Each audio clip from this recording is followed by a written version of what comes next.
कंपेअरिंग fraction म्हणजे अपूर्णांकांची तुलना हा चौथी मधला अभ्यास आपण करतोय. अपूर्णांकांची तुलना कंपेअरिंग फ्रॅक्शन म्हणजे कुठला अपूर्णांक मोठा आहे कुठला लहान आहे इथं अपूर्णांक दिलेले आहेत त्यातून ओळखायचा आहे. आता बघा पहिला अपूर्णांक आपण काय लिहिलाय 1/2 1/2. मग ह्याचा अर्थ जितकी खाली न्यूमरेटर मध्ये छेदामध्ये जी संख्या लिहिलेली असेल तेवढे त्या दिलेल्या वस्तूचे भाग करायचे आणि वरती जी संख्या लिहिलेली असेल तेवढा भाग आपल्याला घ्यायचा आहे. आता ह्या एकाच आकाराच्या इथं मी 5 चॉकलेट ठेवलेले आहेत 1 2 3 4 आणि 5 सेम आकाराचे चॉकलेट दिसतायत आणि त्याच्यामधून कॅडबरी आहे समजा. आता त्याच्यामध्ये पहिल्यांदा आपण त्याचे किती हिस्से करायचे 2. मग हे 2 सारखे हिस्से केले आणि त्यापैकी एक हिस्सा आपल्या वाट्याला आला. हा आता नंतर किती हिस्से करायचे आहेत पुढच्या चॉकलेटचे 3. मग हे सुद्धा सारखे करायचे आहेत. अंदाजे करते मी समजून घ्यायचं हे सारखे झालेत म्हणून. आणि 3 पैकी आपल्या हिस्स्याला किती भाग येणार आहे त्यातला 1. आता बघा हा पहिल्या चॉकलेटचा हिस्सा आणि दुसऱ्या चॉकलेटचा हिस्सा ह्याच्यामधला कुठला हिस्सा जास्त वाट्याला आलाय आपला पहिला. कारण त्याचे किती भाग केले फक्त 2 आणि त्यातला एक भाग मिळाला. आता तेवढ्याच चॉकलेटचे इथं किती भाग केले दुसऱ्या ह्याच्यामध्ये 3 आणि 3 पैकी एक भाग मिळाला म्हणजे वरच्यापेक्षा हा कमी मिळाला आपल्याला. म्हणून हा 1/2 हा कसा असणार आहे याच्यापेक्षा जास्त मिळाला हा मोठा. त्याच्यानंतर ह्याचे 3 भाग केलेले भाग मी खाली लिहिते आणि घेतलेले भाग आपण वरती लिहितोय. आता ह्याच्यानंतर पुढच्या तिसरा पूर्णांक बघा सारखे किती भाग करू 1 2 3 आणि 4 4 हिस्से झाले. त्यातला किती भाग आपल्याला मिळणार आहे 1. आता हे 3 भावंडांच्या मध्ये वाटले हा झाला 1/4. आता आपण 5 मैत्रिणी मिळून एक चॉकलेट वाटतोय. मग त्याचे किती सारखे हिस्से करणार आपण 5. मग सारखे 5 हिस्से करा 1 2 3 4 आणि 5 1 2 3 4 5. आता त्याच्यातला आपल्याला किती हिस्सा मिळणार आहे 1. आता त्याच्यानंतर शेवटचा एका चॉकलेटचे किती भाग करायचे आहेत 1 2 3 4 5 6 1 2 3 4 5 6. त्याच्यापैकी आपल्याला कितवा हिस्सा मिळणार आहे 1 हिस्सा मिळणार आहे. आता इथं झाले हे 1/5 आणि इथं झाले हे 1/6. तर बघा 1/2 मध्ये एवढं चॉकलेट मिळतंय बरोबर अर्ध आणि 1/6 मध्ये एवढासाच भाग मिळतोय. म्हणजे तुमच्या एक गोष्ट लक्षात आली का ज्या वेळेला छेद म्हणजे न्यूमरेटर हा सारखा असतो ज्या वेळेला अंश म्हणजे न्यूमरेटर ह्यालाच मराठीमध्ये अंश म्हणतात आणि खाली जो नंबर आहे या रेषेच्या खाली त्याला डिनॉमिनेटर म्हणतात मराठीमध्ये छेद म्हणतात. तर ज्या वेळेला न्यूमरेटर म्हणजे अंश हा सारखा असतो आणि छेद म्हणजे डिनॉमिनेटर हा वेगळा असतो.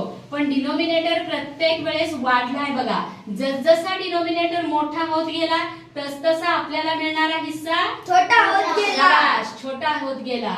मग त्यावेळेला ज्यावेळेला आपण अपूर्णांकांची तुलना हा अभ्यासक्रम करतो कंपेअरिंग ऑफ फ्रॅक्शन त्यावेळेला ज्याचा डिनॉमिनेटर सगळ्यात लहान तो सगळ्यात मोठा तो अपूर्णांक तो फ्रॅक्शन हा सगळ्यात मोठा.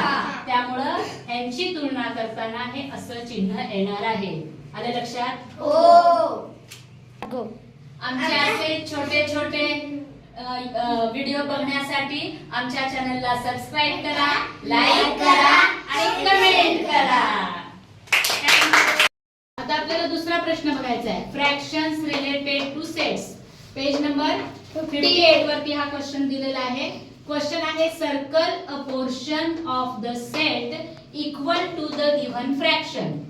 म्हणजे इथे एक फ्रॅक्शन दिलेला आहे आणि इथे काहीतरी चित्र काढलेलं आहे त्यांनी सांगितलंय की जेवढा फ्रॅक्शन आहे तेवढ्या फ्रॅक्शन दाखवणाऱ्या या सेट मध्ये तेवढ्या आयटमला तेवढ्या वस्तूंना तुम्ही सर्कल करा आणि हा फ्रॅक्शन दाखवा. म्हणजे इथे अशा पद्धतीने तुम्हाला सर्कल करायचं आहे की 1/2 हे जे लिहिलं आहे ते ह्या इथं तुम्ही सर्कल केल्यावर ते 1/2च दिसलं पाहिजे. आता त्याच्यासाठी ते कसं सोडवायचं बघा. हा पहिला प्रश्न फार सोपा आहे त्यामुळे तुम्हाला लगेच येईल कारण 2 वस्तू आहेत आणि त्यातली एक घ्यायची आहे. त्यामुळे तुम्ही दोन पैकी एका वस्तूला सर्कल कराल, ते बरोबर आहे. पण आता पुढं जसजसं हे उत्तर वाढत जातं, मोठं होत जातं, तस तसा हा प्रश्न येतो की नेमक्या किती वस्तूंना. आता इथं 3 लिहिलंय, खाली डिनॉमिनेटर मध्ये 3 लिहिलंय आणि वरती न्यूमरेटर मध्ये किती लिहिले? 2. म्हणजे आणि वस्तू किती दिले? किती पानं आहेत? 1 2 3 4 5 6 लीव्स दिलेले आहेत, 6 पानं दिलेली आहेत. मग आता इथं प्रश्न पडतो की हे कशा पद्धतीने सोडवायचं. मग त्याच्यासाठी काय करायचं बघा, हा जो डिनॉमिनेटर मध्ये किती नंबर आहे? 3. आणि इकडे एकूण टोटल लीव्स किती आले? 6. मग 3 चा टेबल इथे जेवढ्या वस्तू आहेत 6 आणि खाली जिथे इथे डिनॉमिनेटर आहे तो डिनॉमिनेटर इथे लिहून घ्यायचा आणि 3 चा टेबल 6 येईपर्यंत म्हणायचा. 3 2 जा 6. 3 1 जा 3 3 2 जा 6. इथं जे उत्तर आलं तितक्या वस्तूंचा गट बनवायचा. किती उत्तर आलं इथं? 2. म्हणजे प्रत्येक वेळेस हा 2 वस्तूंचा आपण गट करणार. हा 1, हा 2 आणि राहिलेल्याचा 3. असे प्रत्येक गटामध्ये ह्या सारख्या वस्तू येणार. किती त्यांनी सांगितलंय? एका गट मध्ये किती आले पाहिजे? 2. एका गट ह्याच्यामध्ये 2 आणि असे सारखे किती भाग करायला सांगितले त्यांनी? 3. सारखे 3 भाग झाले का? हो.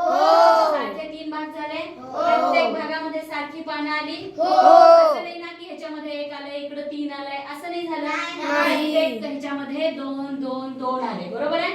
हो. आता त्याच्यानंतर हा वरचा नंबर विचारात घ्यायचा, न्यूमरेटर, तो किती आहे? 2. मग हा फ्रॅक्शन दाखवण्यासाठी भाग करायचे सारखे 3 आणि त्याच्यापैकी किती भाग घ्यायचे? 2. म्हणजे आता या ठिकाणी हे 2 भागाला मिळून एक सर्कल करायचं.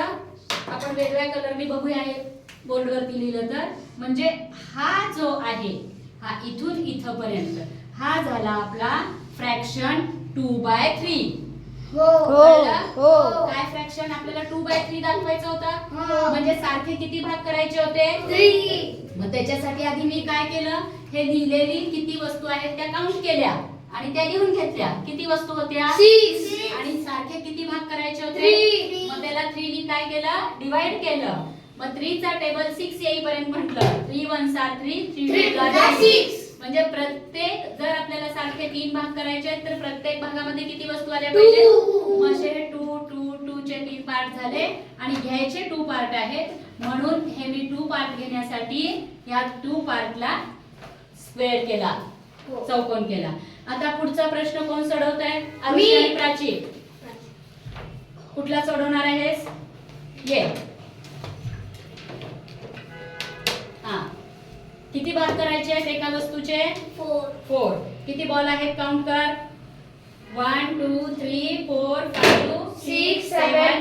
लिही तिथे 8 वरती लिहायचे, मोठे लिही थोडे. आणि खाली किती पार्ट करायचे आहेत त्याचे? 4. त्याच्या खाली 4. आता 4 चा टेबल 8 येईपर्यंत मान.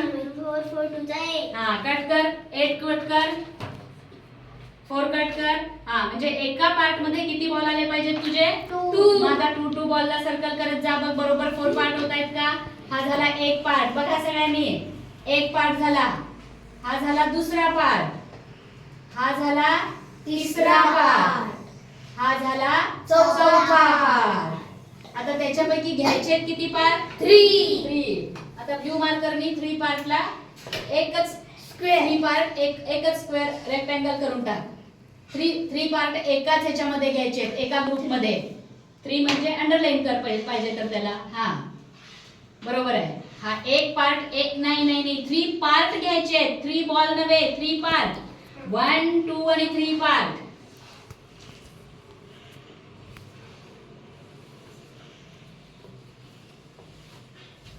आता बघा, टोटल सारखे किती पार्ट पाहिजे होते? 4 पार्ट पाहिजे होते.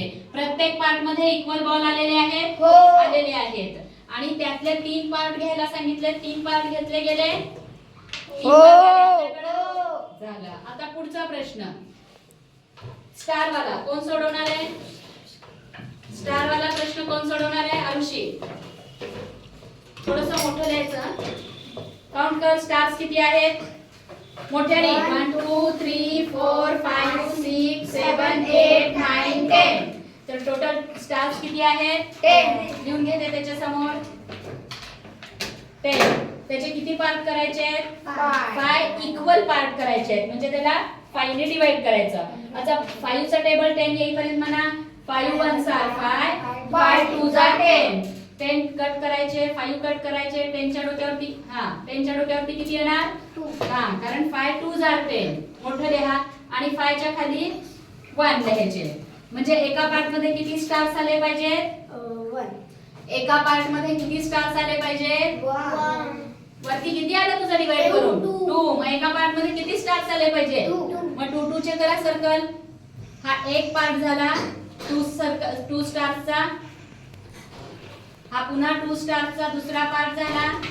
पुढं 3 पार्ट झाले. पुन्हा 2 पार्टचे 4 पार्ट झाले आणि राहिलेल्या 2 पार्टचे 5 पार्ट. किती पार्ट करायचे होते 5 इक्वल करायचे होते. बघा इक्वल पार्ट झालेत का प्रत्येकामध्ये इक्वल स्टार्स आलेले आहेत. प्रत्येकामध्ये इक्वल स्टार्स आलेले आहेत 2 2 2 आणि त्याच्यापैकी घ्यायचा आहे किती पार्ट 1. मग फक्त एकाच पार्टला ब्लू मार्करने सर्कल कर.